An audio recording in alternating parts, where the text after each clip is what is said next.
a vest guy now. I'm a vest guy now.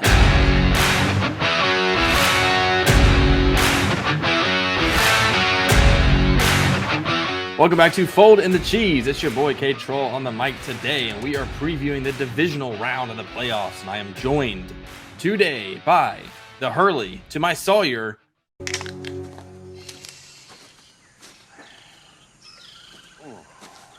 It's flat and it stinks. Can you get it to work? Do you know what's wrong? Chill out. Let the man do his thing. Dude, that beer's been sitting there since before Rocky 3. Maybe even 2. It's probably poisoned by now. Skeletor seems to like it. Bottoms up. It's not cool, dude. That guy had a mom, a family, and friends. Oh, and a name. Not Skeletor, it's Roger Workman. It's Workman, you blockhead. That's his job. He was a Dharma janitor.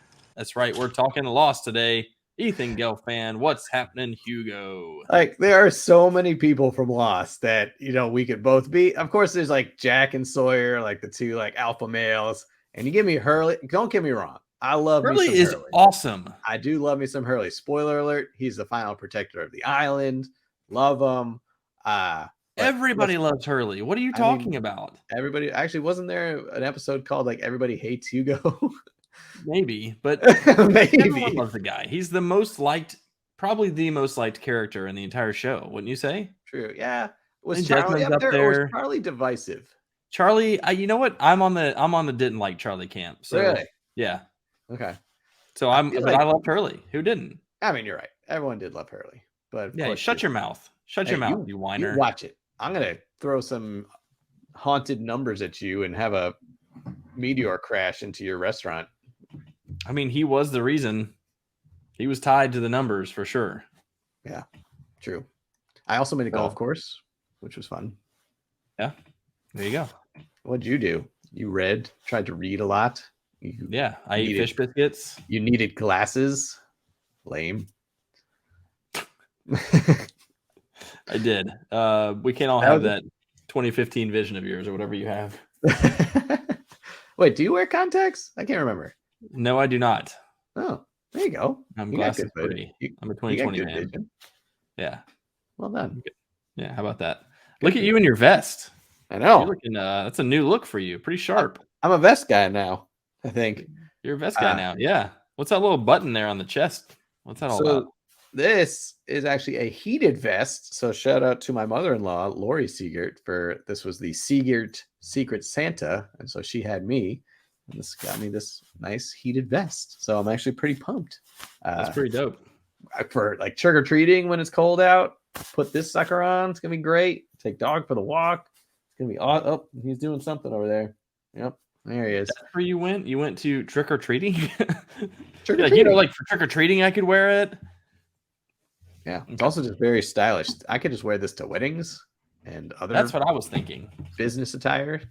I was thinking to business meetings. Yeah, I think it's fair, and I'll be super warm.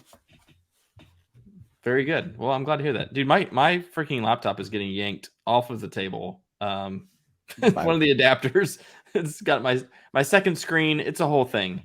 A tragedy of spoils here over there. You have my second and third screens, my double backup generator over here. I've got so many screens. Lights. I've got screens for days. I got those umbrella lights in the back so you can get the good lighting. I mean, I'm sorry, man. So to all your spoils, it's tough. Oh, I've got a Bloomberg terminal over here so I can watch the markets. You get the little old school ticker with a stock market. It's just what was on those tickers, or just like printed paper. What do you mean on do you mean the tickers at the bottom? No, like I'm thinking old school. Maybe I just learned this from TV shows and movies, but like I figure like in all these financial institutions and all these like stock market movies and shows, they would literally have this printer and it was just printing off this ticker tape. And it's like, oh, let's see what's going on. Oh, stocks went through the roof. I'm like, what? What does it even say on there? Like, where is this coming from? It's probably, I don't know for sure. I'd have to see one of those scenes. It's probably just a listing of all either the companies in the S&P 500 and just up or down, like plus whatever, minus whatever. It's probably something like that. Or it's like it could be a graph. I don't know. Then someone pulls out a monocle and their top hat's like, oh, looks like gas is up today. It's 5 cents. And then that's where you go. Yep. That's exactly how that worked. This is literally the stuff that goes through my mind. Like it just kind of pings and pongs at different times. We're going to talk to you about investing after the show. Yep. So let me get up my Before ticker tape and my old typewriter, and then we'll talk investing. and the gas prices, and we'll talk. Yeah, maybe we'll have a FITC special on Investopedia. Oh my gosh. Okay, well, anyway, we are talking Lost in trivia today, and we're going to get to NFL, but we don't have a ton to talk about. So I'd just like to mention Lost is one of our favorite shows of all time, and we both shared a lot of Lost experience together because we started watching in college. We did. And I always remember going into your dorm room and just binging the hell out of the show. All the lights off. It's a dark show anyway. Hard to even see half of the stuff. Gotta set the tone. It would be like the most exciting part of the day. You know, it's like go to class and like finish, go to Ethan's room and watch Lost. Well, and again, this is back in our day, but it's literally back in our day is you literally had to wait so long for like these shows to come out. And especially if there's a week layoff or 2 weeks, you couldn't just like save them up. This was before DVR. This was before all this stuff. So if you missed it that week, you were screwed because what else were you going to do? So they might play the last week's episode before the current episode. Sometimes they would do that, but sometimes not always. So you literally had to that's why it was an event. We would literally have watching like, okay, hey, 9 o'clock. Let's go. I don't care if you're in the middle of a paper or an online test, which didn't exist yet, but you got to stop because it's Lost. Yeah. So here's what I remember. We got into the show by I think they had already started the second season, maybe the third even. But we binged the first one, bought that on DVD and binged it. And that's what I remember that first. So that was like, I mean, it was like 4 episodes, 5 episodes a day. And it were 21 or something episodes per season. I mean, there are a lot of episodes and they're all like an hour or an hour 15 of full time, you know? Yep. And then the show would come on, I think on Wednesdays, so Mondays or Wednesdays. I think it was Wednesdays because I think we used to always play Pong on Wednesdays. We'd play beer pong, and I feel like we were always using the lounge where we would host our beer pong. We were always using the lounge to watch Lost, and it was like 9 o'clock, and we didn't start Pong until 10:30, and normally anyway. But like 9 o'clock, we'd be watching Lost, and it'd be like everyone shut up, and like we're only gonna have 30 minutes to set up Pong afterwards. But from 9 to 10, we were watching Lost in the lounge. Shut up. Everyone stop. During commercials, you can go set up the tables or get the punch made or whatever. But like we were watching Lost in the lounge because the only big screen TV we had, which is one of those like rolling, huge back, big old butt. It was like probably like a 50-inch TV, but it felt big. It was just like a huge 300-pound thing. It was a big deal. It was a beast. And of course, I mean, just the iconic previously on Lost, like best intro. And by the way, again, this is where my mind goes. Did you know that? So, you know, it's now just common that all TV shows say last time on whatever show you're watching, and it gives you like that 1 minute recap. It actually started, and I could be wrong, but I just remember watching something about it. So the X-Men cartoon show, remember the 90s cartoon? Yeah. One of the greatest cartoons of all time. They actually were the first to start doing that because the animators were like, we only have enough like story for episodes like 18 minutes. It's like, how can we get those last like 2 minutes? It's like, let's just recap the last episode. I was like, previously on X-Men, and then it shows like the 2 minutes of the last episode. Like, perfect. So that's and then it's like a blank screen for like 7 seconds because they're like, and now we're ready to start. Now we're ready. They also had a great theme song that was like a minute and a half. So they were just, how can we get some out of here? How can we get as little actual television in here as possible? Yep. Interesting. So I didn't know that was the case, and it may not be, but it sounds like you saw it somewhere in a docu series at some point. 60% of the time, I'm 100% correct. So yeah, true enough. Yeah. All right. Well, X-Men TV show, cartoon. Harken back to our childhood. Very good. We didn't watch Lost weekly for the next 5 seasons or whatever, and then Jamie and I bought the DVDs, complete series. Rewatched it twice since college. Nice. Wow. Which we did in Atlanta. It was like, I mean, it took us, and we would watch like 3 episodes a night. This is after work, you know, pre-kids. let's get home, eat dinner, and watch Lost. We watched like 3 or 4 episodes a night, and it still took us like months to get through that. Well, I think you lent us because Kirsten had never seen it, never saw it when it was originally out, had never seen a single episode. And I think you honestly sent us because I had season 1, and that was it. So I think you sent us the rest of the series when you were done with it. And yeah, we did the same kind of thing. I think we might have had Addison, but just we'd watch 1 or 2 episodes a night and just knocked it all out. And that was just great. I'm impressed that Kirsten got through it. Honestly, I'm so shocked. am I. That's 120 something episodes of TV, and each one being an hour. I'm a little shocked. I am actually very shocked too, and especially with some of those seasons, like what, like where are we now? Seasons 3 and 4 kind of fell off the rails a little bit. So yeah, I would actually wager that might have been when you guys were dating or early married because she was still trying to impress you with being able to watch shows. Yeah, early marriage. Nowadays, she's like, I ain't got time for that, and you know, it's like I'm good. 20 minutes, I'm done. Yeah, fair. Okay, well. Let's get to the NFL because we've got some pretty exciting games coming up this weekend, and we are in the divisional round. And so some of the upsets that happened in wildcard weekend carrying through the divisional round, we'll see if they happen again. I mean, I think there's anybody's guess, honestly. Yeah. I'm looking at a picture here of Daniel Jones and Saquon Barkley, and they look like they're up to something. I don't know. They look like they might want to try and win this game. So starting things off Saturday afternoon, we've got my Jags heading to Kansas City to take on the Chiefs. The Chiefs are an 8.5 point last I checked on DraftKings favorite. What say you? Man, that's a big spread, and it's probably fair. Honestly, I should have looked this up before we started. What was the score the last time they played? Because they played earlier this year. Was it a debacle? I can't remember.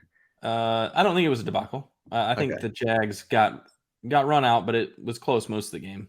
27-17. Right. What was it? 27-17? Yeah. That's not bad. Yeah, I was probably in their like little swoon too.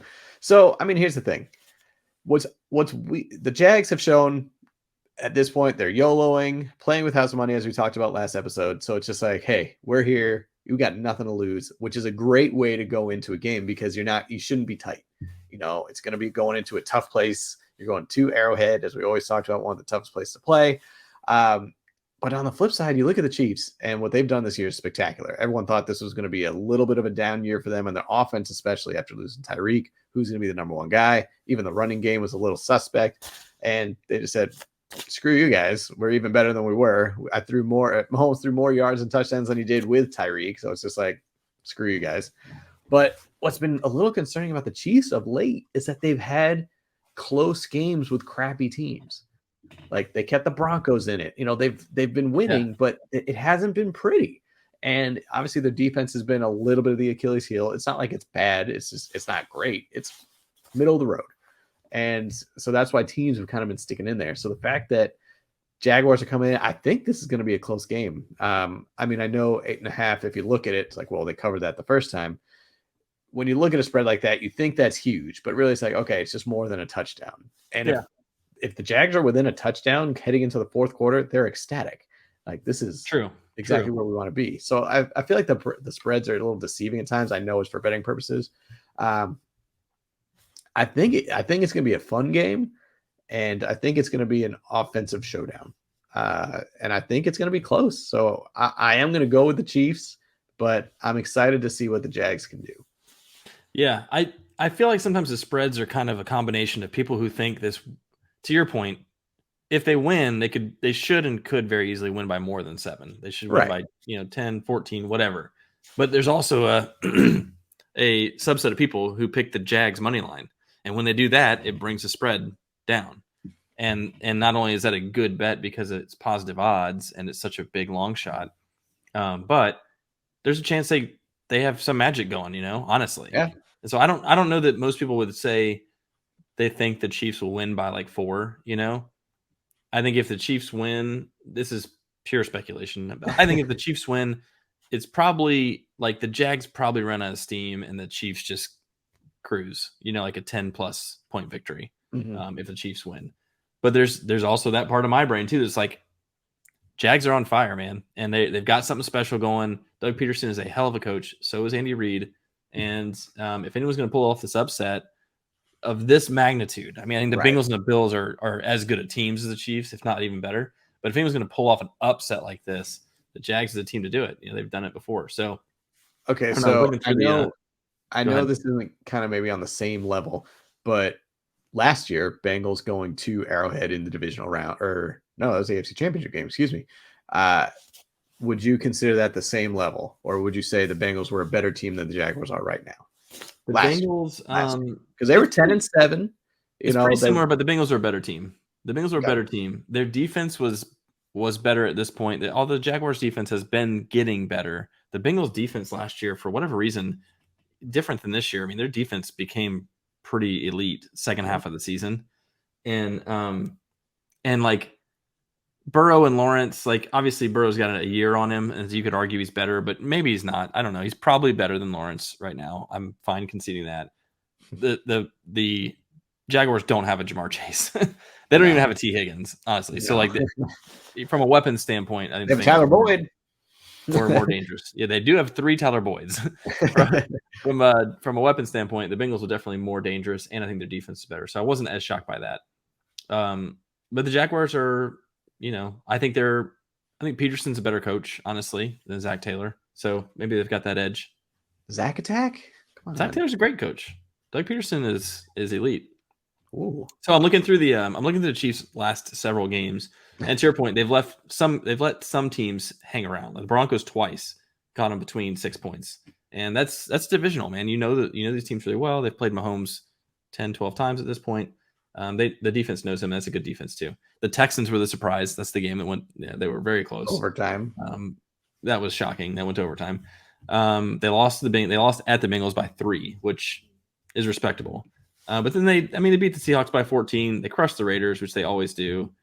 Although they only beat the Raiders by 1 early in the season, but they beat how them by far 18. back are you going? Well, the Raiders was the last game they played. It was what? Well, the Raiders were playing with Jared Stidham, and the Raiders they beat by 18 in Vegas. Yeah. So I don't know. I mean, I think they got hot the second half of the season, with the only loss being at Cincinnati, and then other than that, they won 12 out of 13 basically. So you're right, though. Mahomes is finding a way to get it done, and it's surprising me every week that he's been as good as he has, and that he's throwing 4 touchdowns to people. I'm like, who are you throwing these to? Yeah. But it's like Mecole Hardman, Jarrett McKinnon, Kadarius Toney is starting to come on a little bit. Which watch out for him in the playoffs for real. So I got to go with the Chiefs as well, but man, I honestly would say Chiefs minus 8.5. I think they'll cover that spread too. Or else they'll lose. I don't think it'll be a 4-point game. I'm just the Chiefs are either going to win or they'll lose. They'll either win or lose. Take it to the bank. Take it. Book it. Okay. All right. Well, moving on. So we took the Chiefs, and Kemper says they could win or lose, but he's going with the Chiefs. So moving on to the next one on Saturday, you got the Giants, the upstart Giants, upsetting those Vikes in the first round, who, I don't know, I guess people weren't really calling it an upset because everyone was picking them to win. Going to the Eagles, who have looked more mortal than they did in the first half of the season. So what's going to happen? They look pretty shaky. So when they played the Eagles at home, they got smoked. When they played the Eagles in Philly with all their backups, they lost by 6. I don't know what to make of that. The Giants they started hot in the season, cooled off a lot, won just enough games to get in, and obviously looked great last week. I think they're going to give the Eagles all they want. This is another one of those, these teams know each other well. You're going to have to beat this team 3 times in a season, which we've talked about is tough. Not impossible, but tough to do. The Giants scheme pretty well. That's one thing that I think they have an advantage on, is they don't have the talent to beat the Eagles, but they do scheme well. And Adoree Jackson being back is a big deal. And Adoree versus A.J. Brown is going to be really interesting to me because they played together in Tennessee. I really want to see that. So I'm curious to see if they can handle A.J. Brown, and if Adoree stays on Devontae Smith. He's a speedster, smaller. Adoree would match up size-wise and speed-wise with him pretty well. So we'll see. We'll see what happens there. I'm nervous about the Eagles. For our listeners who are not watching, he just puts his hand on the side like, I don't want to make a pick. I'm nervous about the Eagles, man. I really am. So I got to stick with Jalen because I love Jalen and I think they can get it done. But I am not surprised at all if the Giants win this game, and I'm not surprised at all if they cover 7.5 either. So I think unlike the other game, I think this will be a close game either way. I think one team wins by 3 or 4. I'm going to pick the Eagles, but I don't want to count out the Giants. Yeah, I agree with basically everything you said, and the one thing that's a little concerning for me, because obviously the offense was going to take a hit when Jalen went down, and we obviously saw they lost 2 games with Gardner in there. One against a good Cowboys team. It was a shootout. They had a chance to win. They couldn't pull it off. But the disappointing thing was the defense a little bit, and that was one of the big things that had carried them 100% through the first half of the season. They were almost the stout defense and all that. And again, it's kind of letting them down. Again, they gave up a lot of points to the Cowboys. They gave them some points to the depleted Giants. I mean, again, only win by 6. And that was with a banged up Jalen Hurts playing. So that honestly, the thing that was troubling me was the defense. But I think Jalen getting that extra week of rest, he shouldn't have played against the Giants, but because they said he is really hurt out there. Yeah. But I think this is where the Giants kind of Cinderella kind of ends. They had a great season. No one expected them to be here. Brian Dable got them way farther than anyone expected in year 1. I think he was even like, oh, crap. Does this mean now we have to actually do something in the playoffs?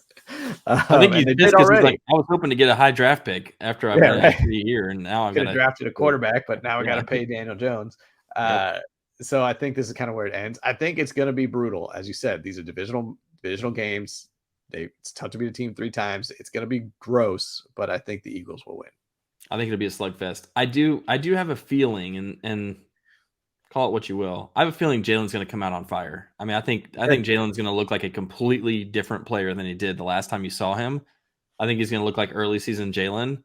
And psychologically, I think he's tired of hearing people question him at this point. He's a gamer. He's tough as hell. I think he's going to come out and he's going to look really good, really sharp. Yeah, I hope so. Personally, I hope so. I don't want any asterisks. I don't want any like, oh, if he was healthy, just like J.K. Dobbins. If we had Lamar, we would have beaten the like. All right, whatever. I don't want any of that. Get out of here. All right. So speaking of the Bengals, the Bengals and Bills. This is the game, man. This is the one. Bengals are going to Buffalo this time to take on the Bills. It will be an emotional game for sure. I've heard some rumors about they may try and get DeMar Hamlin on the field with T. Higgins pregame, which would be I would just be a freaking mess if I saw that. I would be like watching one of those military guys come home and surprise his family at a baseball game. Like I'd just be just like, yeah. DeMar pops out of the Bill costume, like, oh shit, oh my god. So you've got the Bills are -5.5 at home, which I was stunned by. Yeah, that's a lot. What do you think? What do you think here? Man, I'll tell you what, if the Bengals had put on a better performance against the Ravens, I would have been highly inclined to pick the Bengals here just because they had been on a roll second half. And even when they played the Bills for the very short time they looked good. Just the first drive, they scored the touchdown. And man, if they're firing, they're firing. I think, honestly, they're a more well-rounded offense. And the only reason I say it is I think Josh Allen is definitely still above Joe Burrow a little bit. But with a Jamar Chase, a T. Higgins as your number 2, like, okay, you say Stephon Diggs to Jamar Chase kind of cancel each other out. T. Higgins is definitely better than a Gabe Davis, although playoff Gabe Davis is kind of showing, hey, don't forget about playoff Gabe Davis. But then you got your Tyler Boyd. Like, Cole Beasley, though. You got Cole Beasley back. Yeah, got Cole Beasley. Got a touchdown last week. So I don't know. There's just something about Joey Burrow just has ice in his veins. And man, I don't know. This is an awesome game, and it's too bad that it's in the divisional round. It just sucks that there are 3 teams in the AFC that have a legitimate shot and should represent the AFC. Man, it should represent the AFC and the NFC, honestly. You give some analysis before I make a pick. Okay, so this is exactly like last year when the Bills went to Kansas City. Yeah. And you're like, that should have been the AFC Championship. And then, of course, the Bengals came through and beat everybody. It was like, why are they in the Super Bowl? I thought that the Bills Chiefs game would have decided it. So it's the same anticipation, the same excitement. I don't know that I agree that Josh Allen is above Joe Burrow personally. I know he's been there a couple years longer, but I don't know. He still can be mistake prone. He's got the major difference is his legs. Obviously, he's a much better runner than Burrow, so like that is an X factor. But I think from just a pure passing standpoint, I don't think he's better than Burrow. And I think Jamar Chase is better than Stephon Diggs, honestly, at least from like a talent perspective. Now Diggs is refined and crisp and all that, but I think Chase is an You X like that factor. raw Jamar Chase, that raw talent. Yeah, I would take Chase, Diggs, Higgins,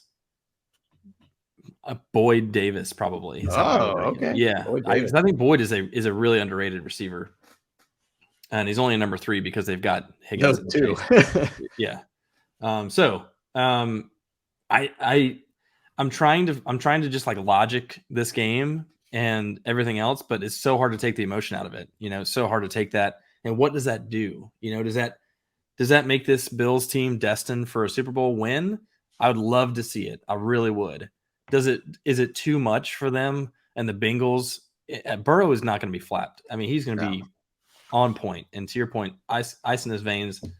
You're going to have to come out with your best game to win this game. The Bengals aren't going to give it to you. So you're either jacked up and playing out of your mind for DeMar, or you're emotionally tight and not as focused as you should be. And if you give them a window, the Bengals will beat you. So you got to make your pick. I gave you the analysis. You know what? I appreciate the analysis. That's all you need right there. That's all I needed. Yeah. I just needed some time. The Bengals are either going to win or lose. Just like the Jags and or Chiefs. The one thing that made me a little nervous about the Bills is, you look last week against the Dolphins, they go up 17-0, and you think game is over already. The Dolphins came back and took the lead. And I know you could say the same thing about the Bengals, that I don't think the Ravens ever or they did lead, but it was close throughout, so that kind of just showed me the Bengals weren't playing their best throughout, but with the Bills, came out hot, took a huge nosedive, had to fight back to scrape for that win. So honestly, I think I'm going to give the slight edge to the Cats here, to the Bengals. The Bengals. Yep. So these are two teams that we're both looking forward to this week. I think we knew that was going to happen, and it's exactly what showed up on the field last week. You saw two teams that weren't at their best because I think they thought they would steamroll their opponents. There are also two teams that played divisional rivals for the third time last week. So it's like, again, those games get squirrely. So that's, I think, what we saw as the product on the field. Fair. Skylar Thompson, though. Anyway. No, Tyler Huntley. I mean, they were a Tyler Huntley dive from the 3-yard line away from losing that game, or at least going down. I mean, that's what I said. Both teams, anyway. They didn't look great. So who are you picking, Bills? You picking Bills? I'm not taking Bills minus 5.5. I'll tell you that. We're not picking spreads, so just choose. I think that spread is crazy to me. That is crazy. Man, I think logically, I really think the Bengals are going to win this game, but I just can't pick against them, man. I'm going with DeMar. I'm going with the Bills. Let's go. Logically. So you're going on pure emotion. That's fair. I'm going on pure emotion because if they're going to win, that's how they're going to do it. Which is totally fine. That's all good. I like it. Yeah. Okay. I sure wore my DeMar shirt today. Yeah, what the heck? Because if they lose, then you can't wear it. I'll wear it on Saturday. Sunday, there you go. Day. All right, and then we got the boys who just absolutely crushed the Bucks, going to the Niners who just crushed the Seahawks. What you got? Yeah, Niners are currently, last I checked, 4-point favorite here. This is a hard one to pick because like that Cowboys team last week looked unstoppable, could win the whole thing, but that Cowboys team doesn't show up every week, and so that inconsistency has me concerned. The Niners have been showing up every week. And so I'm going Niners in this game without a ton of analysis. I can give you as much as you want, but like I think the Niners are on a complete hot streak right now, and they are destined, in my book, they're destined to go to probably Philadelphia, or maybe even to the Super Bowl. So I got the Niners in this one. Yeah, I too have the Niners again, just because you spoke of the inconsistency of the Cowboys. You're right. If that last week Cowboys team shows up, they could win this whole thing. Because the defense looked complete. The offense, Dak was spectacular. So that was scary to see. But you go 1 week earlier, they looked like not a playoff team. Yeah. They were playing everybody. So it's the inconsistency where the 49ers have been consistent. Basically, since week 6 or 7, they have been top 3 team the entire rest of the way. And that's even going through 2 quarterbacks, losing Jimmy G and then having Brock Purdy go the rest of the way. And McCaffrey has turned it up. Debo's back. I mean, Ayuk is getting involved. Purdy just looks good. Kittle, he always had. So just consistency wise. And again, you still have that defense. And again, the Cowboys defense is playing well too, but San Francisco is the complete team consistently. So I'm going San Fran. No one has been able to like truly rattle Purdy yet. Which is I'm crazy. really interested to see if Micah Parsons is the guy to do it. Yeah. I'm really interested to see if Micah Parsons can, if he gets enough pressure on him, which he will. He's going to get through there. He'll get his. So is he going to be able to rattle Brock Purdy? And I'm very curious to find out. Yeah. Okay. So we both taking the Niners on that one. Yes, sir. So you now you got Jags. You said you took the Jags? Yeah, I took the Jags, Giants, Bengals, and Cowboys. Yeah. So we both got Chiefs. We both got Eagles. You got Bengals. I got Bills. We both got Niners. Yep. All right. So we're going to move on to the NFL challenge. The only update we need here is you've got to replace one of your running backs. You had Austin Eckler. I know. And that was a bold move, but a good strategy. They lost, so you've got to replace him with somebody. And you're hoping now, walk us through your strategy, because you're hoping to get someone who's going to make it to the Super Bowl, but you've got kind of an interesting logic we talked about here. I know. I really kept going back and forth here because I was thinking, all right, do I go with literally the best running back who's still available? And unfortunately, the two running backs I wanted to pick are playing each other because it's Miles Sanders and Saquon Barkley. Because I'm thinking, all right, the winner. My thinking was I want to get at least 2 games out of this running back I pick so I can get that multiplier. And I was like, okay, Miles Sanders could, beat the Giants and then potentially beat 49ers, go to the Super Bowl. That'd be great. On the flip side, he could lose that first game. And then I'd want to go, Saquon Barkley could win a game. And if he loses in the NFC Championship, fine. But then I started thinking even more, I don't want to pick one of those 2 guys because I already have Christian McCaffrey as my other running back. So if either one of those guys makes it to the NFC Championship, I'm automatically going to lose one of my running backs. So then I'm thinking, okay, let's go to the other side. Let's go to the AFC. So I can hopefully I'll get someone who at least makes it all the way. So then I'm looking at the running backs. I was like, I don't want to go with Jerick McKinnon because you have him and you have a 1 multiplier up on me already because you took him during the bye week. And so you're just sitting on him waiting for him. So I'd already be behind you there. So I'm like, all right, do I really want Devin Singletary / James Cook? I'd have to choose one of them because they're doing a split backfield right now. I was like, I'm going to contradict myself, I just realized. And I was like, I don't want to pick Joe Mixon because he screwed me last year. And, well, he didn't screw me. He made it to the Super Bowl, but the multiplier didn't help me at all because he was garbage. So it's like, I don't like Joe Mixon.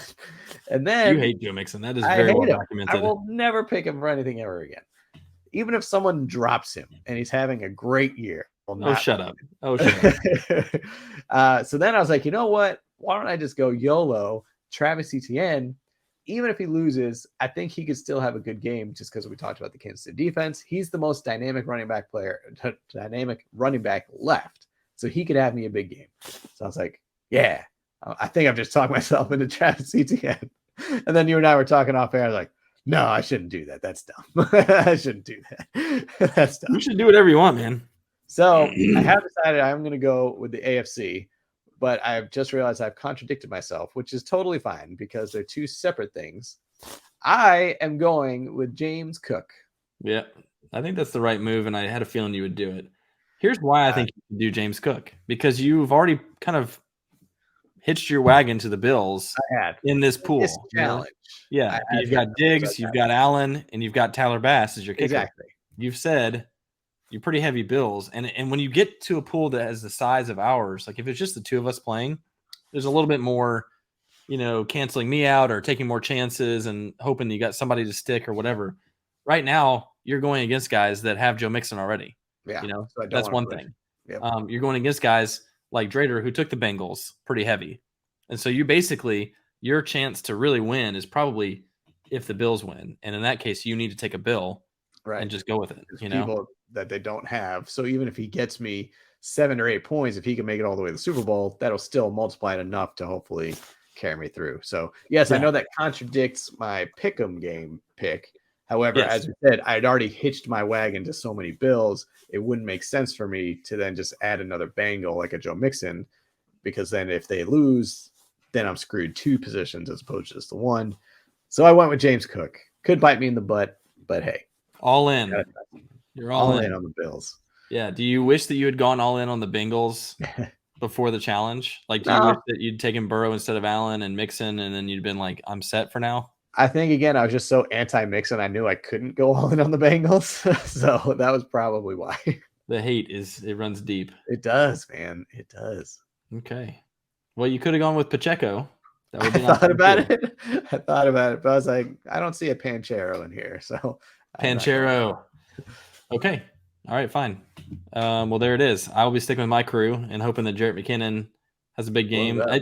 It's kind of funny because just like in fantasy, it sort of is against your rooting interest, like right.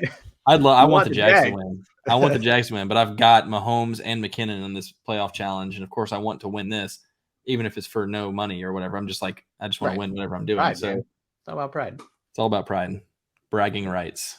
There it is. Okay. All right. Well, we just talked about our NFL challenge, but now it is time for some Lost Trivia. Oh, damn. So I went pretty light. You got to go easy on me because it's been a while.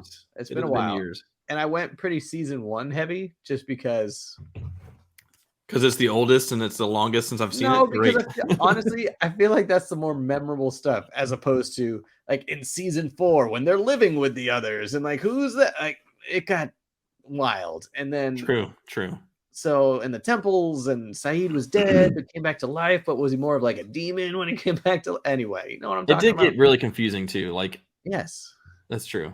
And I'm not even sure I would remember. When half of them got off the island, the island disappears. There's that donkey wheel and Ben.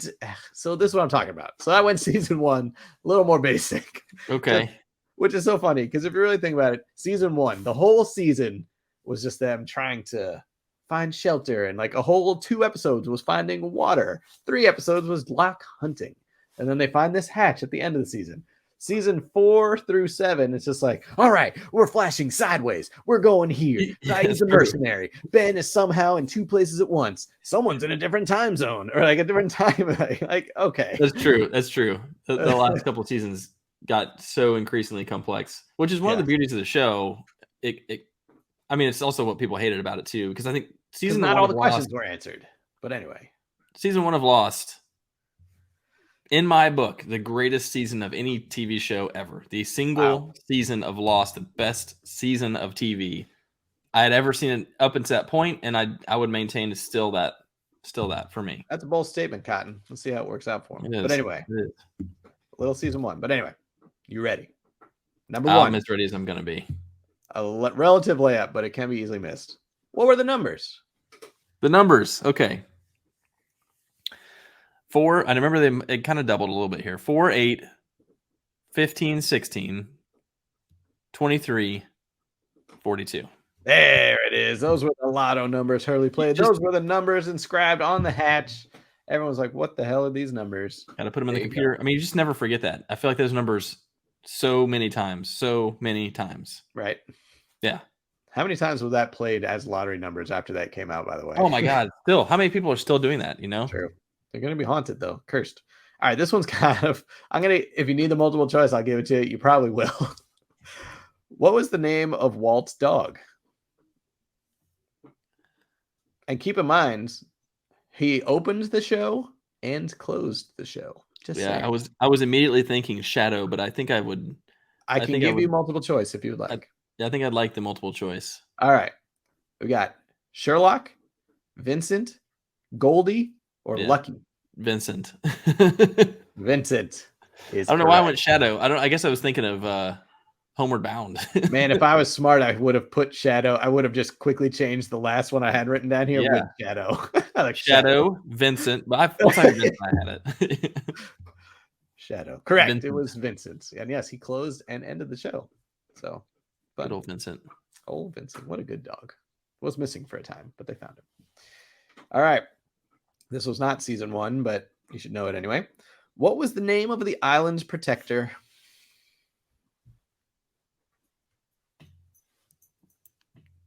Opposite of the man in black. Oh, Jacob? Jacob. It was Jacob.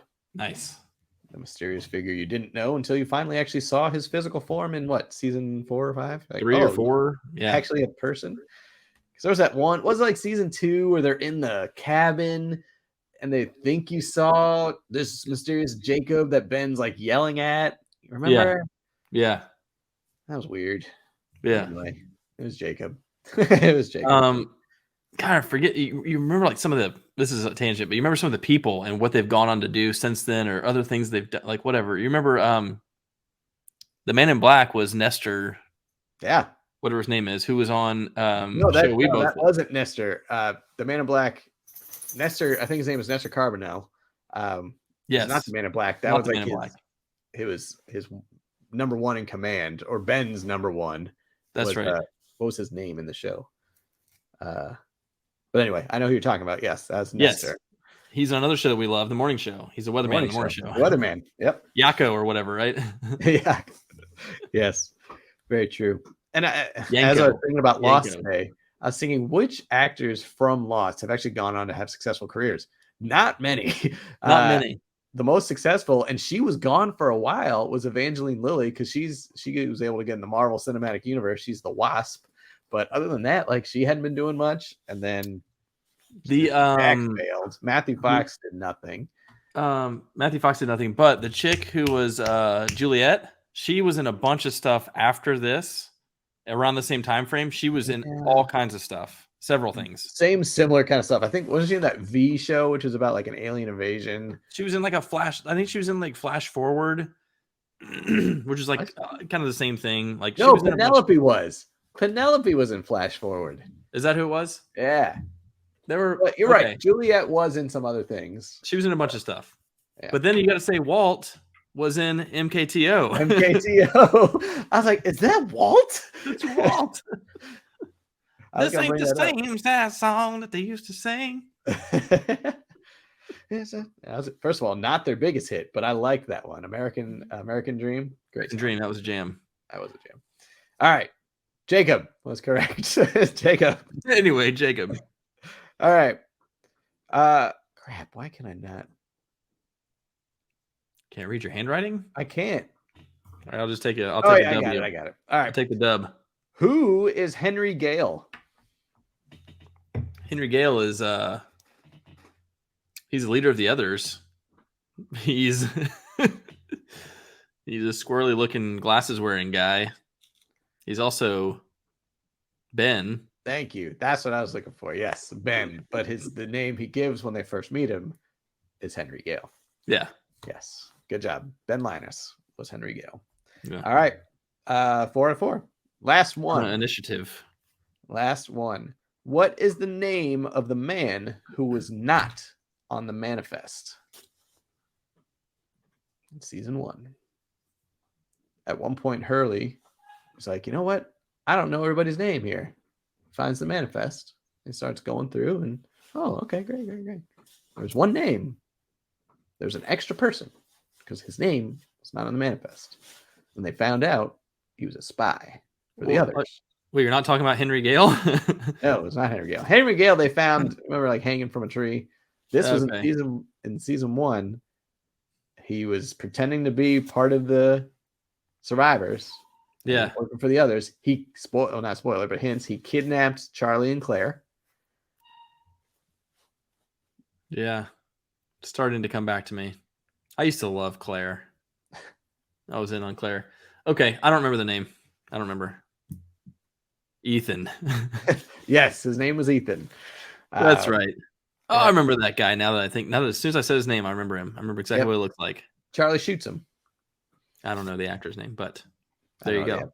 But yes, the name was Ethan. Very indistinct looking, very indistinct. His voice was kind of monotone, very. Yep.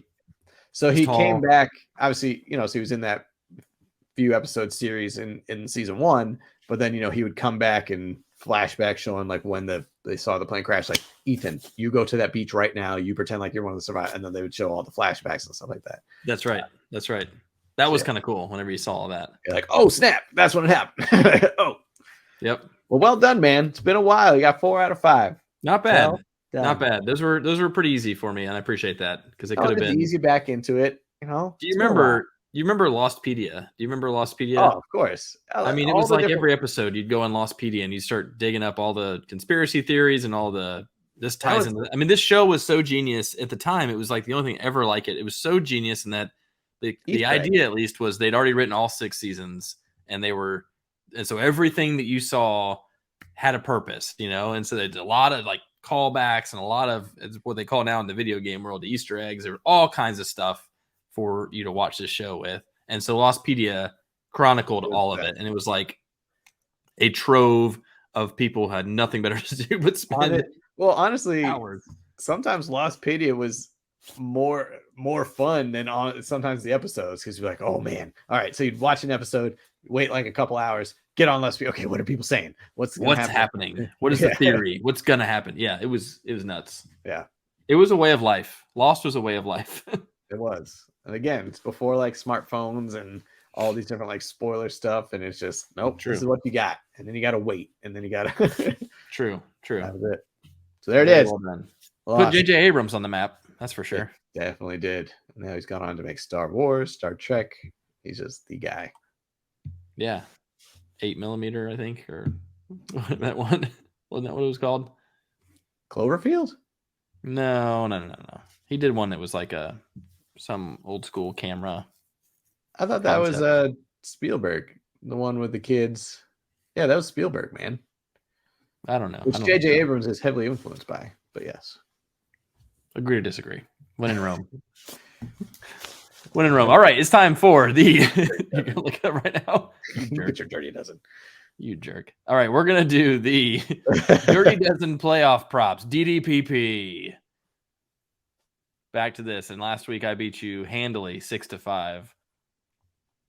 Handily, yes. So 8mm was a movie starring Nicolas Cage in 1999. I don't think that's what I was talking about. Yeah, that's definitely not what you were talking about. But anyway, Fanachek is going to destroy me if he's listening to this. I'm going to get on IMDb and look it up and figure out what it was. Okay, we've got our first question to figure out. Playoff props. We're going to start with the games on Saturday. 3 questions for each game. That gets us to a dozen this week. So, who has the most receiving yards in the Jags-Chiefs game? I've got some options here, and we've got the field. Travis Kelce, Juju Smith-Schuster, Christian Kirk, Zay Jones, the field. The field. I'm going to go with one Travis Kelce. I just think, as I always like to talk about, playoff time, March Madness time, you shorten your rotation, you go to your stud, Travis. Okay, fair enough, and I think that's a great guess. He's the most impactful player on both these teams. He's the X factor for the Chiefs. I agree. In playoff time, he comes out and just absolutely crushes people. So I don't disagree with that. I forgot J.J. Abrams produced Alcatraz. Remember that show? Did you ever watch that? I do. It was a dud. We liked it. It was fine. It was a dud. I'm gonna go with Christian Kirk on this one. I think some of his game script, some of his Jaguars behind, got to throw more. I think Kelce scores and maybe scores 2 or 3 times, but I don't know that I'm not gonna say they don't need him, but every now and then he'll do like a 55-yard game, and he's still a huge impact. He'd be like 7 catches. He's a chain mover and he's a touchdown scorer. But if the Jags have a shot, again, YOLO. If they have a shot, they've got to just air it out. And I could see it being and like Christian Kirk is the best receiver on that team. Zay Jones has been one of their go-tos. Kirk is he's their speed guy. It's gonna be a Marvin Jones day. Oh, it could be. It could be the field. Absolutely. It could be Marquez Valdes-Scantling. It could be Kadarius Toney. Like, we have no idea. It could be Jerick McKinnon, for God's sake. The field is probably the smart bet here, but I'm going to go Kirk. Okay. All right. Next one, we got over under passing touchdowns for one Travis Lawrence at 1.5. Travis Lawrence is going to have Travis Lawrence. I was thinking of Travis Etienne because when you were talking about McKinnon with the Jags. Yeah. Excuse me. Trevor Lawrence at 1.5. Lawrence. Okay. Super 8. That's the movie I was thinking of, and it was J.J. Abrams. Thank you very much. Super 8. Suck on that. You said 8mm. So I did say 8mm, but I said it may not be the name of it. They use an 8mm camera. That's kind of the whole concept, and it was called Super 8 because of that. Thank you, Fanachek. I've been redeemed. Ish. Ethan's an idiot. Ish. Okay, I'm going over on Travis Lawson. Travis Lawrence. Trevor Lawrence over 1.5 touchdowns. I too am going over. Coming off of 4, it's tough to take the under there. But that's what DraftKings Sportsbook currently set at 1.5. Wow. Yeah, I'm going over. Yep. And Mahomes is at 2.5, which I would go over on that as well. Parlay those together. Okay, number 3. Will Jerick McKinnon score a touchdown of any kind? He's got like 8 in the last 6 games, and they're all receiving. I'm going to say no. He's going to say no. Yep. I think it's better odds that he wouldn't than that he would. I'm kind of with you. I feel like randomly you're going to see in the playoffs with the Chiefs, and they always do this. It's always some new guy that you weren't really focusing as much on. The Patriots they invented this. It was Danny Amendola every fucking Super Bowl. It was Danny Amendola, 3 touchdowns. I feel like you're going to see a lot of Kadarius Toney. I think he's going to be unleashed, and until he gets hurt, I think he's going to be pretty studly. Okay. You're going to see Mecole Hardman, who, when you take your attention off of him and put it on Juju and Kelsey, Mecole Hardman or MVS lights you up. So I'm going to go no on this one as well, actually. Unfortunately for you. It's a hedge, though. It's a hedge because I do want him to score. All right. Well, switching over to the Giants-Eagles, will Daniel Jones and Travis Hurts combine for 3+ passing touchdowns? Saquon Hurts will have. So these guys are at 1.5 each on the over-under. I'm going to go with no on this one. Jalen, he'll get 1 touchdown pass on you, or he'll get none, but he'll run for 2. That's kind of his MO, as he runs for more than he throws almost. So I'm going to go no. I don't feel great about that, but I think these defenses are both solid. Yeah. Oh, man. You were a no-brainer yes. I've gotten your head now. I was a no-brainer yes. Stay with it, man. All right, yeah, I'll say yes. I just think Jalen is gonna kind of want to prove himself, and I think he's gonna want to air it out. So yeah, going yes. I don't disagree with that. I think he's gonna want to prove himself for sure. Maybe he gets 2 and Daniel Jones gets none. There you go. All right, who has more rushing yards in this game? This is going to be tough for you, right? You got Saquon. Tough one, you also man. got Daniel Jones. You got Miles Sanders. You got Jalen Hurts. And these guys, what's funny is like Daniel Jones, Miles Sanders, and Jalen Hurts are all in DraftKings 45 to 55 yards over under. Isn't that crazy?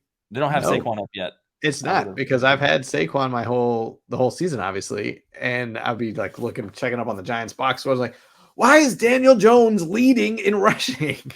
And he was last week.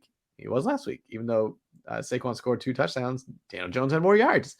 I'm going to go Daniel Jones. What the hell? Oh, wow. Yeah. You got the field as well, FYI. I get Daniel Jones and the field. Perfect. Give me that. Yeah. Boston Scott is the giant killer. That's what they call him. He usually has big games against the Giants. I don't think he'll lead in rushing yardage, but he'll probably get a touchdown. All right, take the field then. Do it. I'm going to go with this is a tough one. I'm gonna stick with Saquon on this one, just because he's the one that has the ability to break one. Yeah. I think the Eagles' rush defense is better than the Giants, so I was tempted to take Miles Sanders. I don't think you're going to see Jalen running a ton in this game because of the injury. So I don't think you're going to see him totally loose on this one. I don't think Daniel Jones is breaking loose on the Eagles' defense. Nah. I just see him scrambling a good amount. Yeah, but the Eagles' defense and the Vikings' defense are very, very different. True. But I do get nervous when Daniel Jones sees the 20. He might trip over it again. So that's true. That's true. The only problem is every time he trips right around the 20 every time. Oh, and there he goes. And there he goes. Can't leave that much yardage in front of you. Depth perception. Messes with the depth perception. All right. Well, flowing right into it. Will Jalen Hurts score a rushing touchdown? You just said he wasn't probably going to be running that much. Was he going to score a rushing touchdown? I know. It makes me nervous because I just said that, and I kind of convinced myself that he's not going to run that much, and I don't think he will, but I do think he scores a rushing touchdown. I do as well. Me too. I too do as well. Okay, we're moving on to the Bills-Bengals. Give you some more heartache on this one and a heartburn. Yeah, no kidding. Who's got the most receiving yards in this game? You got Jamar Chase and T. Higgins. You got Stephon Diggs and Gabe Davis. And then you got the field, including Cole Beasley and Tyler Boyd. Yeah. But not limited to. This is tough. I mean, I'm down to Chase and Diggs. I don't. Davis might score the touchdowns, but I don't. I'm down to Chase and Diggs. Davis has those 4 for 130 games though too. You He does. He'll Give break me an Jamar. 80-yard touchdown. Give me Jamar here. Yeah, you know where I'm going. Jamar. I'm all in on Jamar. T. Higgins. You got it. I love T. Higgins too. You do. All right. Over under passing yards, Burrow and Allen combined at 544. That is a lot. Yeah, they're like 250, 270, 260, 275, kind of in that range each. God, I missed this so bad on Dak and Brady, and that was more stupid because Brady puts up in every game anyway. Crushed that one. Yeah, you did. I don't know. I mean, the only thing that concerns me here is like both of these guys can throw for 220 in a game, and they could get 3 touchdowns. It depends on if you have a short field or not. They can get 3 touchdowns, or it could be a low scoring game. Like I have no idea what's going to happen here. I'm going to take the over and just assume it's just going to be a complete. It's a complete shit fest. I was hoping you were going to go under because Shootout. I was locked in it over. I was locked in, and so Yeah, I figured like they each get 275. That's no problem for them, and that's 550 right there. Yeah, so, I know. Yeah, I mean, either one of these guys could go over 300 easy. Right. But they could also, you look at Burrow's game log. I mean, he's been at 220 several times. We were kind of like, that's all, but they still won and they crushed it and he did great or whatever. But like, it's not always huge yardage. But then again, I just feel like an 85-yard touchdown to somebody will open this thing wide open. Yeah, I just feel like there's going to be a shootout. So, them. Okay. Here's if it's going to be a shootout, will there be 2+ touchdowns, 2 or more touchdowns scored between Jamar Chase and Stephon Diggs? So I was going to initially say, will both Jamar and Diggs score a touchdown? And then I said, you know what? Make it a little bit easier. Will there be 2 or more touchdowns combined between the two of them? Affirmative. Yes. You say yes. And out of a bonus, I'm just curious. Do you think they each score? Yes. Yeah, you do. I think they're both scoring. I'm going to say yes as well. If you were to ask me if they both scored, I'd probably say no, just from an odd standpoint. But Jamar's going to have 3, so it doesn't matter. He's going to have 3. Ooh, okay. Now we're switching. Cowboys, Niners. Over under passing touchdowns for a touchdown himself, Brock Purdy. Oh, at 1.5. Excuse me. At 1.5. Brock Purdy, 1.5, over under 1.5 touchdown passes. So the Cowboys defense is a lot better than the Seahawks defense. And Purdy consistently has been a 2 touchdowns a game guy. So I think it's hard to say he won't have 2 touchdowns, but I think this could be a lower scoring game. I could very easily see him with like 240 yards and 1 touchdown in this one. But I mean, I'm not going to be the idiot who goes against him, so I'm going to say over. Damn it! I keep hoping. I'm like, you're going to go under. Let him go under. You may be a lot more confident than I am, but like this thing has got to. This train's got to come off the tracks at some point with him. And I'm not saying you're going to lose, but he ain't going to be putting up 280 and 3 touchdowns on everybody, I got him at the over. Okay. Brandon Ayuk owes him 1, as he said. So true, he did drop 1 last time. It would have been 4 touchdowns for him. He owes him. So yeah, I got the over. Okay. So we talked about Micah Parsons being the X factor for the Dallas defense. Will he record a sack in this game?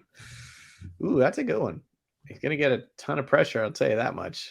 Will he get a sack? Huh. Yeah, he will. Yeah. My only concern with Parsons is he usually lines up to the quarterback's right, and that's not your blind side. And so, like, you're going to see him coming, and you're going to try and get rid of it, right? Yeah, but I'm a yes on him. I'm so in on him, and I think he's such a freaking monster. I'd love Micah Parsons. I think this guy is a complete beast. Penn State. Yeah, Penn State. So I'm a yes on him, but like I said, my biggest concern is that you're going to see him the whole time, and you're going to know exactly where he's at every minute because he's right over there, and you're looking at him, and that does make me nervous for Brock Purdy in general. But this will be the test, man. This is the one. Okay. All right. And then over under 10.5 touches for Debo, not receptions, touches, so including rushes. What you got? Yeah, he had 9 last week. They're starting to get him more receptions, and they're starting to split that workload again. This looks more like playoff Debo from last year, where you just see him become unstoppable. 10 10.5 is a lot, though. I mean, I think I'm gonna stay under that. It's probably 9 or 10, but I think I'm gonna stay under that. You're going under too? I was under. So what do we have different here? We don't have that many different. Um, Okay, we got rushing yards in the Giants game. You got Daniel Jones. We got the 3+ passing touchdowns between Hurts and Daniel Jones, and then you've got Travis Kelce, and I got Christian Kirk as the most receiving yards in the Jags Chiefs. So 3 different picks this week. Not that many. That's okay. That's fine. Let's just get more than 5 and 6. That's true. Let's just get more than 5. Yeah. Yes. Oof. All right. Well, appreciate the Dirty Dozen, man. Yeah. Honestly, I'm really looking forward to it. For whatever reason, I'm least interested in the Giants-Eagles game. I don't know why. I just think it's like... I'm with you. But you should be interested because you get 2 Penn State boys there. I know. I get 2 running backs going against each other. I saw them both. They were both fun to watch. But I don't know. It's just... Obviously, you got the Bills-Bengals. You got the craziness of the Jaguars. And then, the Niners boys is just a historic That's a classic. Anyway. That's a throwback rivalry. That's good. Yeah. So I don't know. That game just seems a little blah to me. But anyway, it's great. All great matchups. They're basically the ones you want to see. Let's be honest. No one really wanted the Vikings in there. True. No one really cares. So, man, yeah, it's going to be a great weekend of football. Can't wait to see it. We'll see who got more of the Dirty Dozen right. Kemper got 4 to 5 lost picks. Got some good mojo going for him. So, going to play the numbers this weekend. Play the numbers, hit the lotto. I mean, it's just going to be a great weekend. Just remember those numbers. What are they again, Kemp? 4, 8, 15, 16, 23, 42. You forgot. And your lucky bonus ball, 42. Yeah. All right. So until next time, keep on folding. Hold it.